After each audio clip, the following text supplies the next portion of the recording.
শাহজাহান ওখানে ঘেরির মধ্যে আছে, আপনার সরবেড়িয়া ধামাখালির মধ্যে আছে, এর মজুর 51-2 এর মধ্যে, এবং একটা বড় ঘেরির মাঝখানে ঘরে আছে। আমি জানি এই কেসটা সিবিআই বাহিনী নিলে তারা ধরে নিয়ে আসতে পারে, পুলিশ করবে। যে কোনো এজেন্সির উচিত শুভেন্দুকেই জেরা করা, কারণ একটি ছবি সামনে এসেছে, তাতে দেখা যাচ্ছে শুভেন্দু অধিকারীর সঙ্গে শাহজাহান শেখের।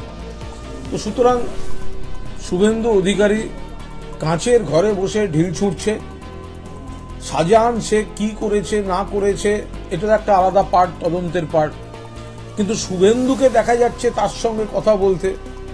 তাহলে অন্য ব্যক্তিদের দিকে আঙুল তোলার আগে এটা ধরে নিতে হয় যে শুভেন্দুর সঙ্গেও যথেষ্ট তার চেনা শোনা, পরিচিতি, হৃদ্যতা, যোগাযোগ ছিল। তাহলে প্রথমে তো শুভেন্দু অধিকারীকেই জেরা করা উচিত। একটা তো অভিযোগ আসছে যে শুভেন্দু অধিকারী শাহজাহানকে নাকি বিজেপিতে যোগ দিতে বলেছিলেন, শাহজাহান তাতে রাজি হয়নি, তারপর থেকেই বদনাম দিয়ে, তল্লাশি করে, আতঙ্ক ছড়িয়ে, চাপ দিয়ে তাকে বিজেপিতে যোগদান করাবার চেষ্টা হচ্ছিল, এই অভিযোগও তো সামনে আসছে।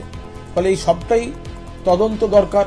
আর ছবি যখন সামনে এসছে তখন শুভেন্দু অধিকারী সেই তদন্ত থেকে বাদ যেতে পারেন না।